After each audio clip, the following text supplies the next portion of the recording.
Hello from Birmingham on a cool rainy summer day. My name is Israel and I'm here to make a long-awaited language learning update, but more specifically about my plan to learn Polish. The last time we spoke, I talked about my goal to reach an advanced level in Polish, and more specifically, I wanted to be able to use the language whether in speaking or writing or reading or listening without having to think about vocabulary and grammar all the time.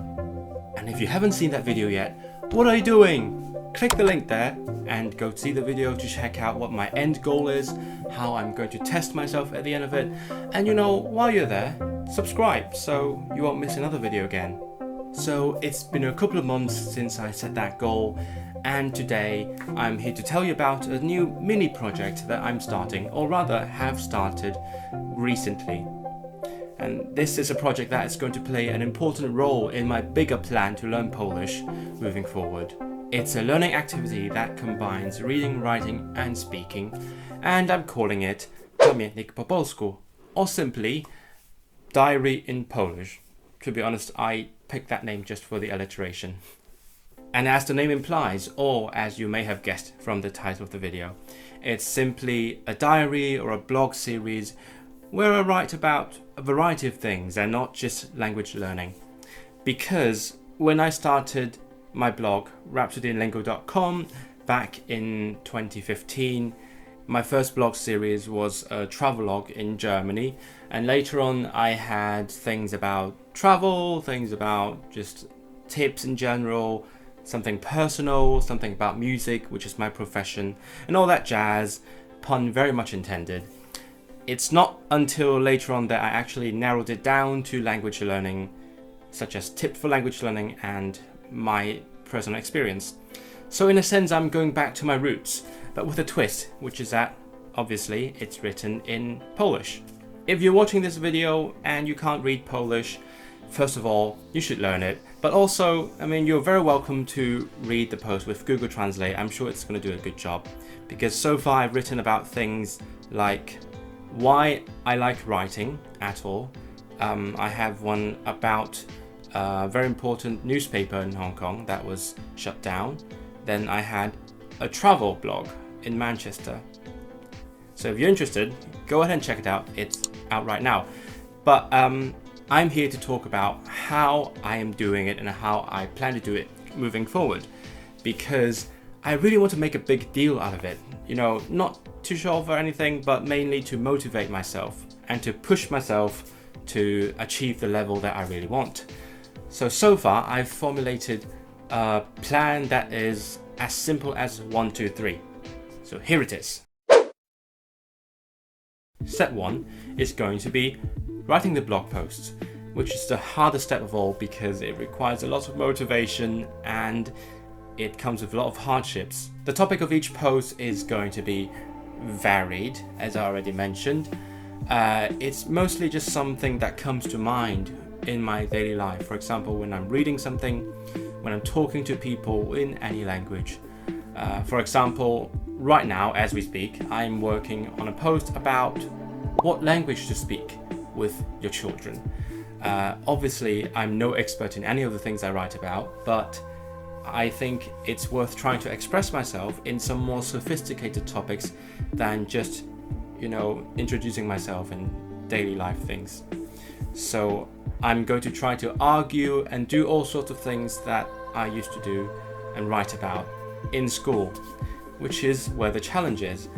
Another big challenge is vocabulary, because over the years of learning Polish, I've accumulated a large amount of passive vocabulary, which means a lot of words that I understand, but I can't really use naturally, or it doesn't come to mind right away. So throughout the process of writing, I'm going to have to use the dictionary a lot. And I think this is actually very important to help me turn that passive vocabulary into active vocabulary. And so far, there have been a couple of words that definitely feel more active in my brain ever since I used them in the blog posts that I've made so far.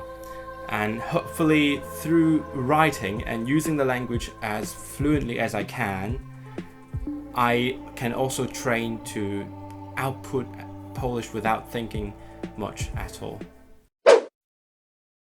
The second step is what I would consider the most important step of the project, which is to get corrections.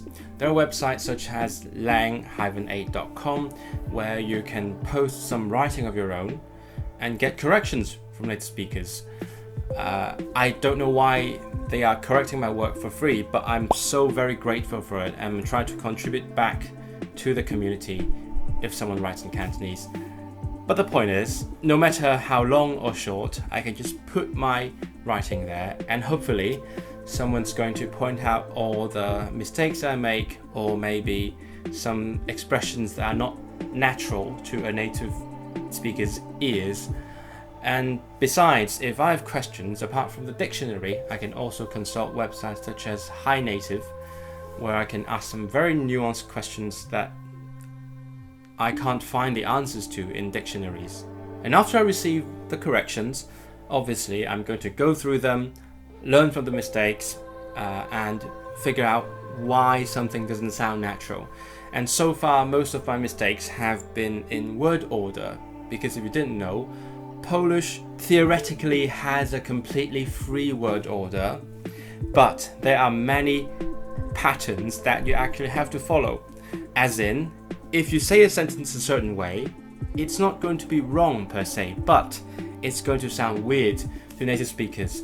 So I've received a lot of feedback in that regard of where to put the small words and how to make it sound more like a native speaker writing.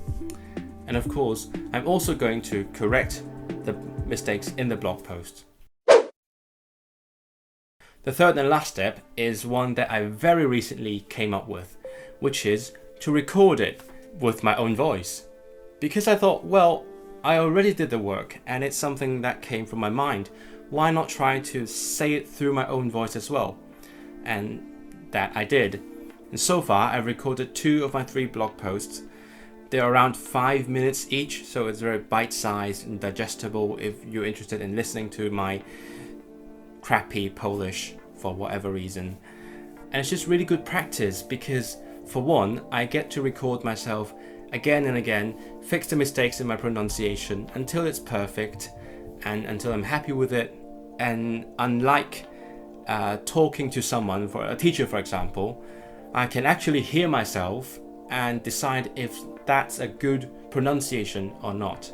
And secondly, I can train myself to be more expressive when speaking the language, because when you're learning a foreign language, most of the time you're just thinking about how to speak properly and you forgot that you speak to express.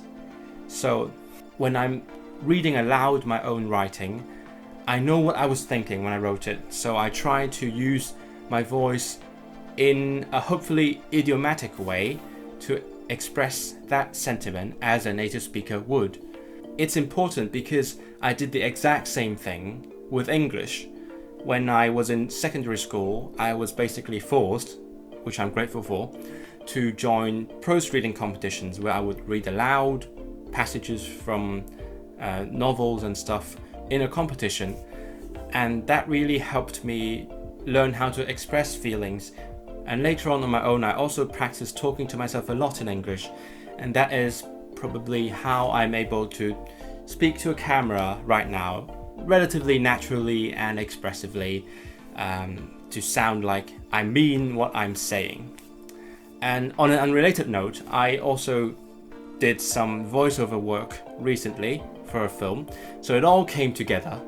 A third benefit that I forgot to mention is that reading aloud provides yet another form of precious repetition that happens to be different from, say, writing or reading or flashcards, and that variety will no doubt contribute to helping the words and phrases take root in my head. So back to my blog series. I thought about where to put the recordings after I recorded them, because I thought, well, if I did this, why not let other people listen to it anyway? So what I did was I made a so-called podcast. It's not going to be an informative podcast or an educational one, or just one that has actual value in it, unlike my main podcast in Cantonese about languages.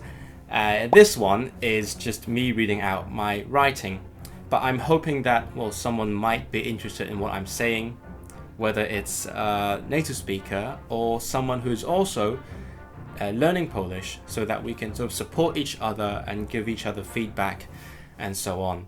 So if you're subscribed to this channel, which you should be, you might have noticed that I've already posted 2 of those so-called podcast episodes on this channel. It's just, a static image with the audio in it. It's also available on Spotify, Apple Podcasts, whatever, everywhere. And if you go to my actual blog post, which I will link below, you will see that I have embedded an audio player above each post where you can listen to me read out the blog post while you read it. Again, warning, don't learn Polish from my writing or recordings. I'm very, very far from a native speaker. But if you're interested in what I have to say, what I have to write, you're very welcome to come check them out and, leave some comments and tell me what you thought about them. Or you can also tell me in the comments below how you think my Polish sounds right now. So that is all for this quick video. Again, I will link to everything in the description below. You're very welcome to read, whether with or without Google Translate. And please do let me know what you think about my writing, whether in terms of the language or the stuff that I'm trying to say. Thanks for watching again, and I'll see you in the next one. I might even be in Poland by then.